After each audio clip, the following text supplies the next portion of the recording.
what we talk about often enough and want to always remind people is that God isn't calling the gifted, right? He uses very ordinary people to do incredible things all the time. It's the fact that we got to get out of our heads about that.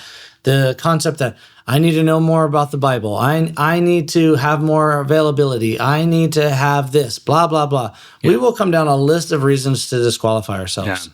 Just because we will, of our own insecurities or our own whatever, we want to get in the way. Welcome to Leading, a Cornerstone podcast that helps us pursue our mission of loving God, equipping believers, answering God's call, and declaring the good news. Thanks for joining us today. Here are your hosts. Hey, welcome back, Cornerstone family. Today, we're jumping into Nehemiah chapter 3. Mike, let me give you a hypothetical. Oh, okay. Fun start. Ooh. So you see, you're walking down the street and you see, garbage on the sidewalk, and you also see, a trash can, maybe 100 meters down the road. What do you do? I usually think in yards, not meters, but I think rarely am I picking up the trash. Oh. Yeah. All right. Yeah. That's an honest. Why? Why is that? Is someone else going to do it? Is the city going to do it? I don't take ownership. Oh. That's it. Interesting. Yeah. Somebody else will do it. Someone else will do it. That's the reality. Right? Yeah. The person who threw that on the ground. They're coming back. Will come back and do it. I'm positive. Yeah. I there are times where I'll pick it up. Yeah. But there are also times where, what's funny is the other day I wrestled with that. Yeah. I was I went by something, I did not pick it up, and I didn't turn around and I wrestled. Yeah. And I just kept going. I was like,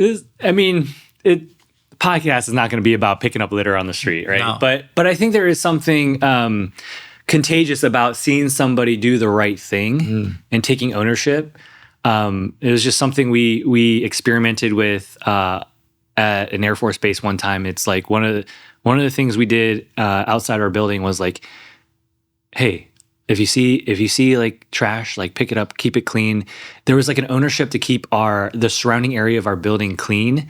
And as we took care of it and took ownership, other buildings around us and other units around us saw the same pride and ownership that they started cleaning up their areas, and overall it just presented better in the sense that everyone saw us doing it. And they're well, if they're going to do it, we should do that. And let's just just take care of our areas, right?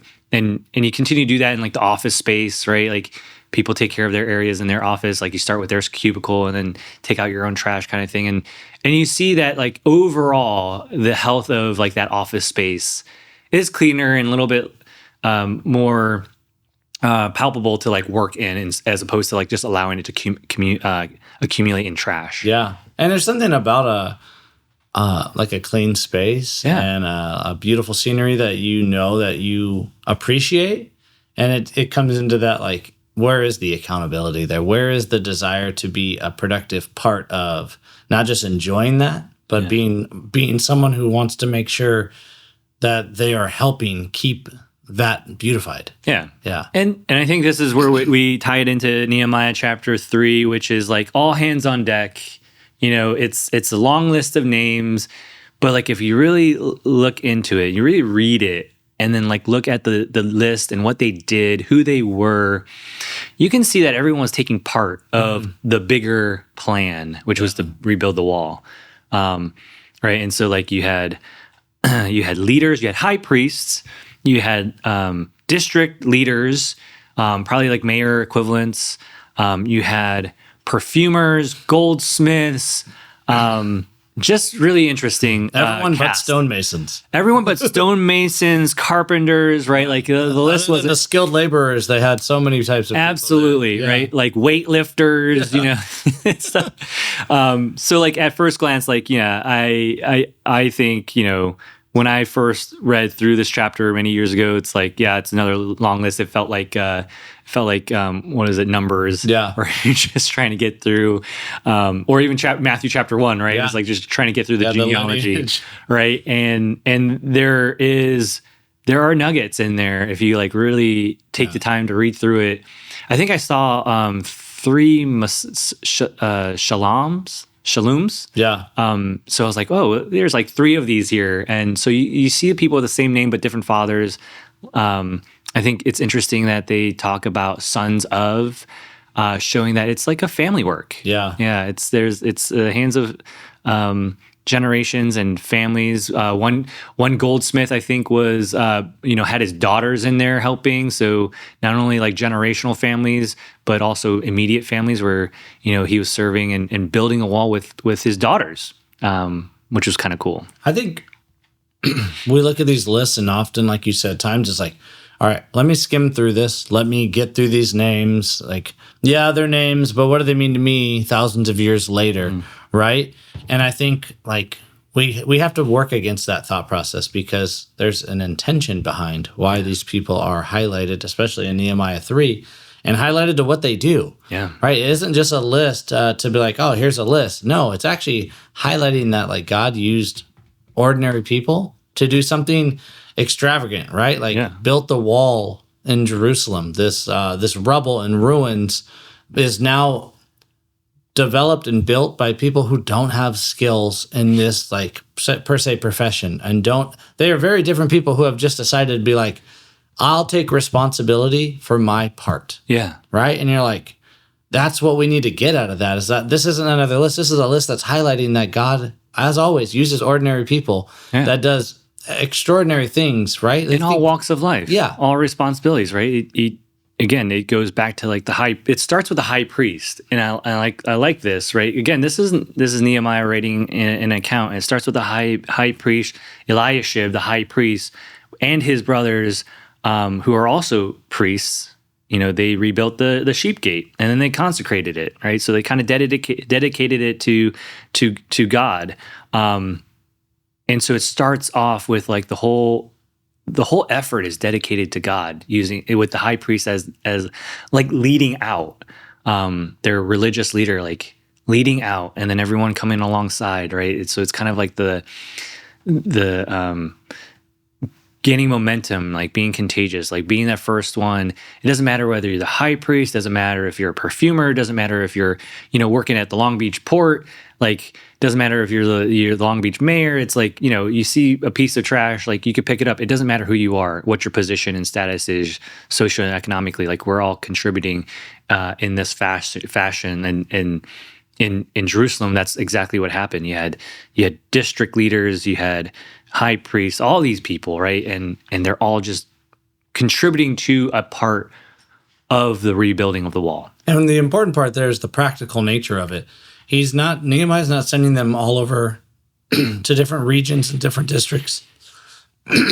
He is putting them right in front of where they are, right in front of them, right? Like you talked about, the trash in front of us, what's in front of us. He is literally putting them in a position to step forward and to help what's directly in front of them. And these guys are all building the walls in front of where they're located. Yeah. And they are just saying, hey, we are going to step up and we are going to handle this part right here. No one's going, hey, I got the whole wall. I got all of this. They're saying, no, I'm happy to do this part right here in front of me, and to dedicate this part of the wall to just trusting God's plan of the restoration and the rebuild that he's looking to do here. And I want to take my part seriously, and I want to invest in helping that. Yeah. It's like taking care of your own area, right? Like, let's just keep your area clean. They're building the wall literally right outside of their homes. And you would say that that's kind of self-serving, but that they're doing their part as a piece of the greater whole. I think there was also like an area I'm trying to look for it. I don't know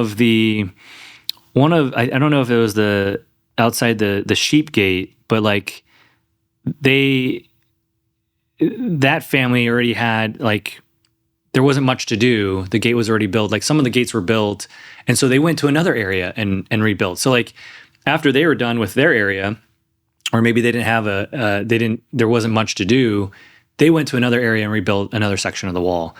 So like then you start branching out, and it was like, I thought this was just overall, the chapter holistically seemed like a very brilliant picture of what it looks like when a when a community is collectively working together with the same mind, going towards the same objective. Yeah. When we think about community and the ones that are thriving for God, it is a community that is focused on owning a small piece of a much bigger mission. Yeah. Right. And that is the place that we should get excited about, is the ownership of the small, because we can do the small well. Usually we get this concept of, oh, we have to have this big plan, and then you put a lot of pressure on yourself and others to accomplish something that what actually God wants us to do is focus on the small part. What small part can I effectively help, and let God be in control of all of the bigger details, right? Yeah. We talked about this last episode, but like the macro progress only comes through the micro accountability. Yeah. And that's very much what we need to be focusing on our own lives now. It's like this Nehemiah 3 is a beautiful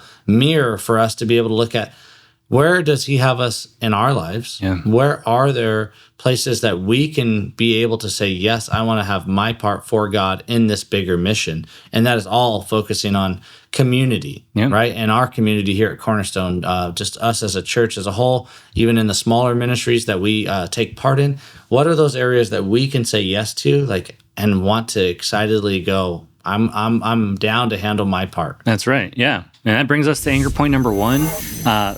Be faithful in the small things, right? If we look at this account in chapter 3, it's not Nehemiah building every section of the wall. It's not the high priest building all the section of the wall. It just starts with a small section, one gate at a time, one section of the wall at a time.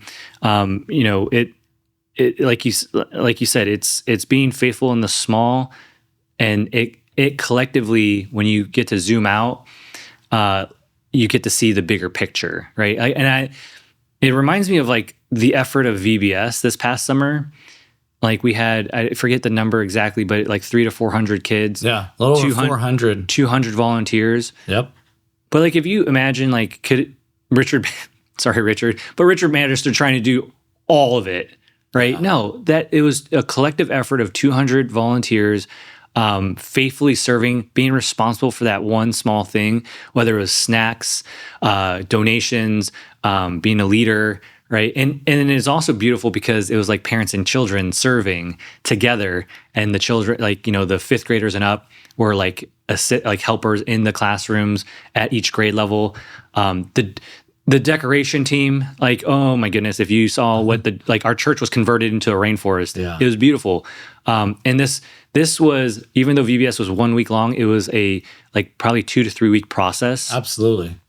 It happened very quickly, but everyone coming together, working and being responsible for that one small thing and being faithful in that one small thing led to just such a blessing to over 400 children and many families alongside of that, right? Yeah. And I think we underestimate the power of consistent faithfulness. Yeah. And we're like in Nehemiah 3, I couldn't help but think we recently lost Hannah's grandma. Absolutely. And yeah, I appreciate that.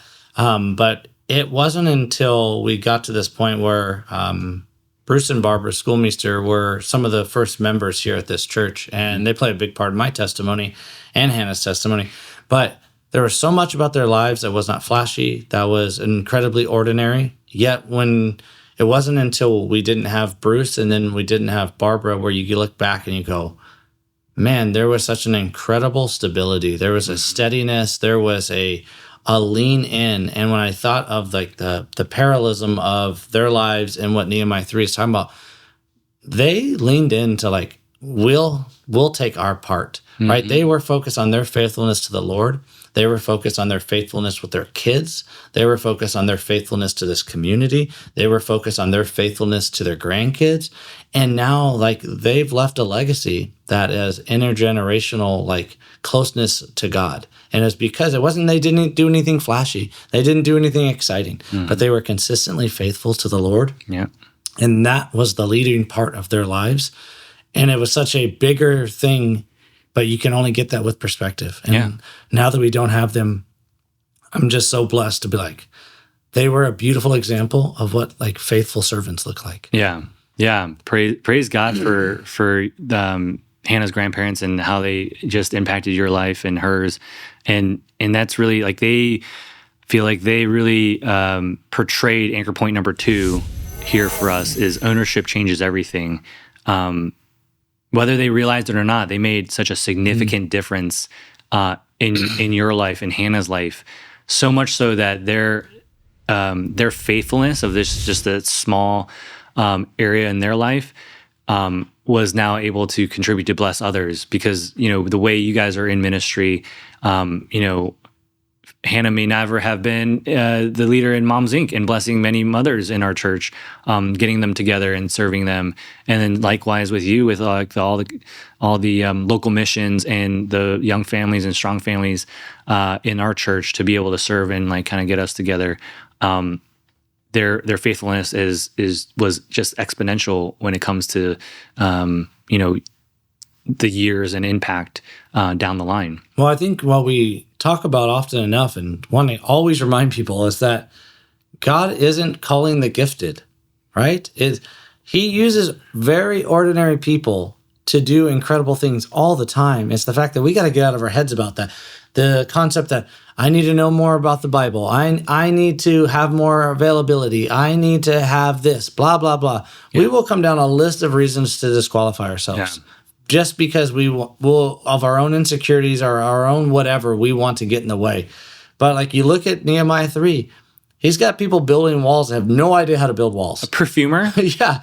And now they're a stonemason, right? And they built this wall in 52 days. I know. Right? It can only point to God. But once again, the reminder for us here is that God can use all of us, and we don't have to.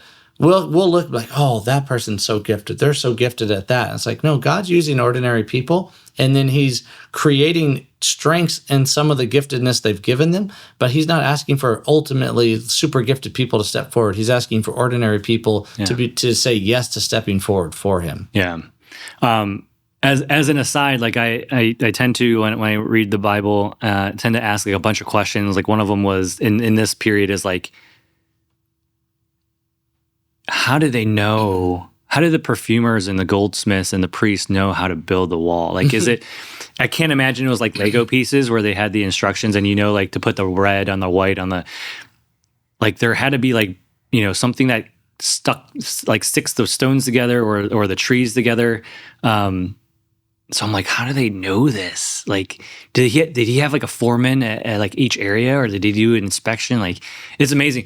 Obviously, the means wasn't important to be recorded, right? I think the takeaway here for chapter 3 is that what we're supposed to take away is the names, the fact that they aren't equipped or they're not professional wall builders, but God equipped them in a way or fashion and gave them the means to build the wall. And the fact that it's a diverse mix of people in the community that faithfully stepped forward and just did a small piece of what they're capable with. Obviously, some families build more of the wall, and some people didn't. But the help was there, right? Yeah. It's not so much the means, but what we're trying to take away here is the people, the faithfulness, and then even of note, I think that what do they call it? The Tekoites, the nobles did not participate, which I'm sure as if I'm writing and I'm Nehemiah's place, I want to. He's listing out all the people that helped and wants to give credit, but he didn't. He just calls them nobles. I felt personally, I'd be well, this guy didn't help. This guy didn't help, right? I felt like it was the little red hen. The pettiness in it. Yeah, the little red hen story of all the animals that didn't help build the bread, and I want to call them out too. But he, I think, had a little grace in that. Again, masterclass in leadership. Highlight the good, and then kind of acknowledge but not over. Acknowledge but not over beat down on those that didn't help. Don't take away from the bigger picture was all those who did say yes. Exactly. Right, which is super important. I think in that is, I think when we come back to ourselves as well, is that most of the time when we see responsibility, a lot of people will look at responsibility as a weight or a hardship. Yeah. And I think really when God's giving us a responsibility, I think it's often where our purpose is found, an opportunity to say yes to the responsibility. I think the moment we take ownership of what God has put in front of us and that he's guiding us towards, everything changes. Yeah. Right. And usually that's serving in some kind of nature. Like you said, is it serving your family? Is it serving your neighbors? Is it serving the community locally? Is it serving the community international? It's different for all of us. Sure. But it is in the ownership of whatever that is in front of you that God has made clear for you to have opportunity with, to say yes to that. Yeah, absolutely. And then from there, everything changes. That's right. Yeah. I mean, anchor point number 3, it's spot on. It's start closer than you think, right? Starting with our closest circles, our closest communities, geographically. Even if we're talking about ministry and serving and doing our part as part of a larger Cornerstone Church community, we also have opportunities where we're actually physically building stuff. The weekend of October 12th, the Tecate mission trip, like we're going to go down to Mexico and help build some houses. So if you're not a builder and maybe you're a perfumer in this day and age, that's a great start to get your hands dirty and kind of like look at what it takes to build a house. And so, I think signups are available, and you can go down and actually get, physically build something. Yeah. And even before then, September 19th, we've teamed up with the Long Beach Church Collective for the Love Our City Day. Exactly. That's going to spend 3 hours working at varying projects with different churches. We have 10 plus churches signed up to help facilitate these different projects on September 19th. It's like 9 to 12, where you get to go work with other people who are from other churches, and you get to help be the hands and feet of Jesus in the city of Long Beach for a day. So just starting with a small area, right? What's in front of you? What's in front of us? Because the problem is we'll often think like, well, I'll do that someday, or somewhere else at some time something will become available, or someone else is going to handle this. I'm busy. Yeah. And I think when we do that, I think God keeps pointing us towards, like you said, God's pointing us towards our family, our friendships, our workplace, our neighborhood. And he continually is presenting us with opportunity. At what point are we going to see the opportunity and actually say yes to it? Because it's always like, I'll get the next one, right? Like me with the trash. Like, I wrestled with it and I didn't pick it up. And I'm like, no, next time. Yeah, there's grace. There's grace there and forgiveness, right? I mean, but if it's always, I'll get the next one, that's easy to do too. Sure. I get the next one. Just make sure you get the next one then. That's it. Next one. I'm picking up the first piece of trash I see after this. But that is the same way we can approach what's in front of us that God's making clear, like, hey, this is for you. Do you want to say yes to your part? Yeah. And in that is like, let's find the small things. Let's start there. Let us start with the one piece of trash. And then let's build that into, where is the relationship that needs love and care? Where is the neighbor or the people around you who could use like God's love because you said yes to like your part? Yeah. Yeah. Amazing. Yeah. Anchor point number 4, everybody matters in the mission. So again, Nehemiah records in chapter 3 all these names for a reason, right? I mean, you could have done that in like 2 verses if you really wanted. The people said yes. And then they got together. We built it. We're good. No, he wanted to acknowledge every one of them. Yeah. Who they were, who their families were, who their fathers were, where they were from. Like you notice like some, different areas, from where they grew up, what part of the city they're from. All of that, right? Because this is now, again, I mean, it's in the Holy Bible, right? So it was like God intended Nehemiah to write this so that these names would be acknowledged for their faithfulness, and then help teach generations to come. Yeah.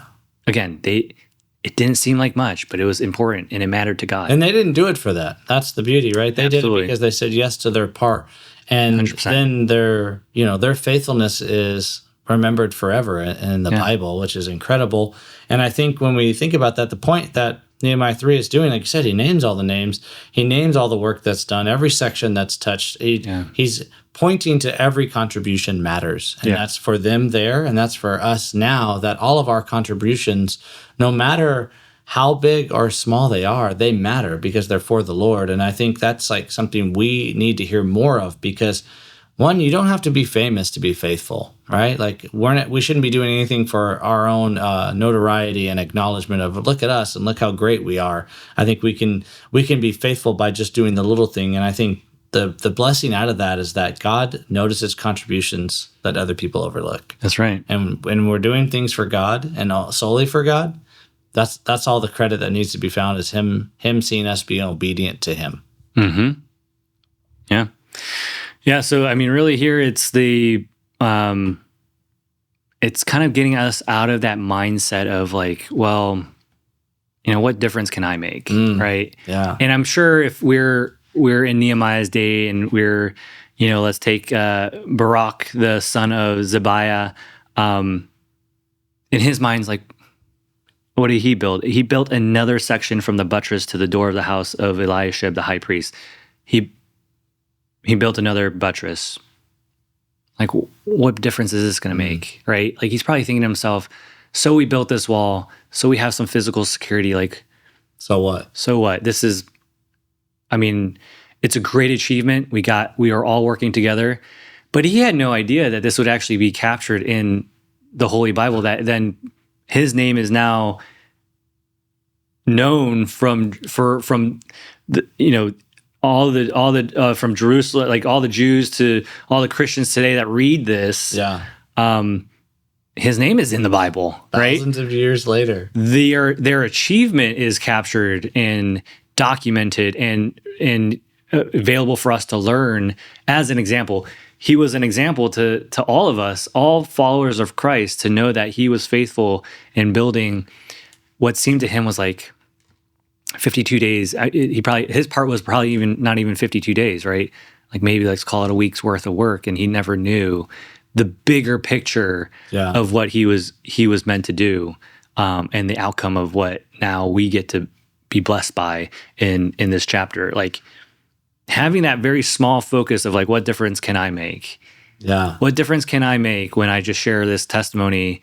What difference can I make when I share the gospel with this one person who may not, I'll never see again, right? Like changing our mindset of like, you don't know what God's going to do with that, but be prepared to be and be surprised. excited. Yeah, to be surprised with the miraculous. And right? if we shift from that idea of like, what can one person do? And we flip that, like Nehemiah 3 is showing us, and think about it in a different way of like, what happens if everybody does their part? Yeah. Right? What if whatever our parts are, what happens, right? Yeah. Talked about around the workplace, everyone started picking up their area. Next it became contagious. Yeah, what would it look like if we got like eager about that idea? What would it look like if we all just said yes to our part of what God is asking us to do?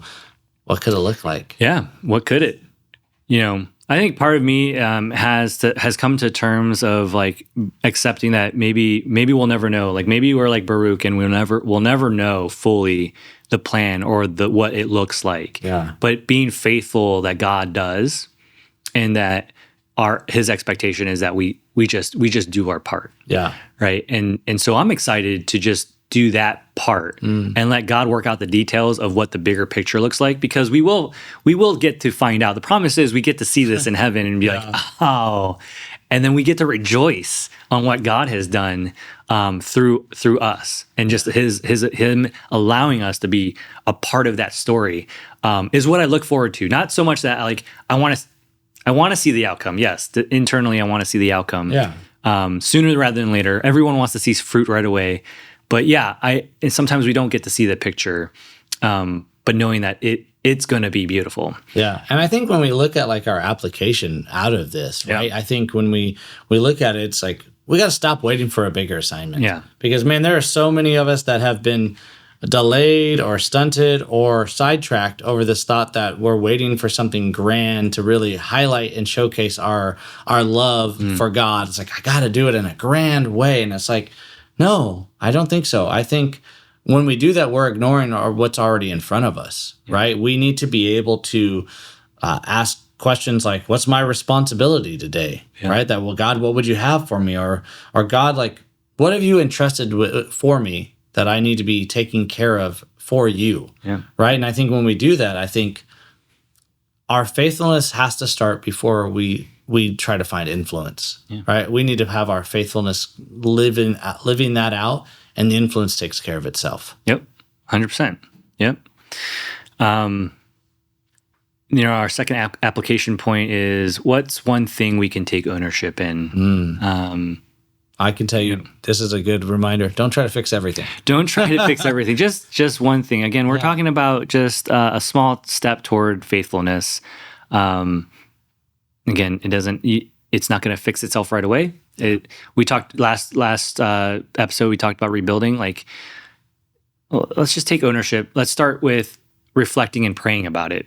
The example we gave was like, if it's a piece of trash, like why don't we just take it and fix it and throw it away? Yeah. If it's one area of our spiritual health, let's just take ownership and take care of it. If it's a relationship, if it's a responsibility, if it's a commitment, if you say yes, like commit to it. What is it? Let's own it, right? Because those small steps build upon it, one another, and then we continue to make progress in not only just our external, but really our internal spiritual growth. Yeah, and the wall gets built section by section, right? Yep. And when we think about like the taking ownership of one thing, these things can all become fixed at some point, but don't take them all on at once. That's why one section at a time, one thing at a time, a little bit at a time. That's where you can find success and maintain encouragement. If you try to take everything on, then you're going to become quickly discouraged and you're going to be pulled in too many directions. So I think the simplicity of, hey, just take one thing, focus on one area, give all of your effort there for God and let God do the rest, and then see where God would move you from there. Absolutely. Right? So I think when we look at our next application point, it's invest where you're already planted, right? Let's look around. Let's see where God has us, what he has and already there for us, right? Like whether that's our family, our friends, our coworkers, our neighbors. I think we have to start there. We have to start with, how can I be available for them in different ways? Is it mentoring? Is it discipling? Is it evangelizing? Yeah. Is it being able to see or hear somebody who is otherwise feels unseen and unheard? What is it that we can do in those spaces around us where we're already planted, that God's given us, that we can lean into and be an effective ambassador for the Lord? I think so often we forget like our greatest opportunities are right in front of us. Yep. Yeah. And our last application point here is be a contributor instead of a spectator. Come on, get off the sidelines. Get off the sidelines, right? And this is we've definitely hit on this in previous episodes as well. But again, it's think about the macro, right? The bigger picture. We may not see what it looks like, but when everyone's moving towards the common objective, if everyone's answering their own personal call from and being obedient to God's will for their lives, knowing that we are supposed to be spreading the gospel and harvesting, that is a very, very powerful picture of what could be. And so, don't wait for everything to be perfect. Don't wait till you feel like you have enough head knowledge or words to, go and serve and minister or even evangelize or share the gospel, right? Sharing the gospel starts with your own personal testimony, and no one knows more about your story than yourself. So Absolutely. you just start talking about how you even came to the knowledge of God and why you even need a Lord and Savior in Christ. Yeah. Those are very simple things. And if you don't have the words, that is the reflection that we're talking about. Prayer and reflection. Like, yeah, how did I? Maybe you've always just grown up in the church and it just happened, but there was a acknowledgement of a brokenness, right? Just like we acknowledge that Jerusalem's wall is ruined, there is a acknowledgement of our own sin nature and brokenness that requires Jesus's blood on the cross. It is so easy to critique and it's so easy to consume. And I think when we think about what we're having the conversation about here, it's like building requires participation. And if we are going to participate, then we've got to be asking like, God, what am I building right now? Yeah. Right. And we have to be able to realize that like healthy people build and passive people watch. And it is we have to shift our mindset to it's not somebody else that's going to do it. It's not somewhere else. God has you here and now. And what can you say yes to that's right in front of you where you get to be part of building up the section that God says, this is yours? Yeah. Perfect. Yeah. Cornerstone, what is your section of the wall? We'll be praying for you, and we will see you next week. Thank you so much for joining us for our leading podcast, and may you be blessed in your doing as you put the Word of God into action this coming week.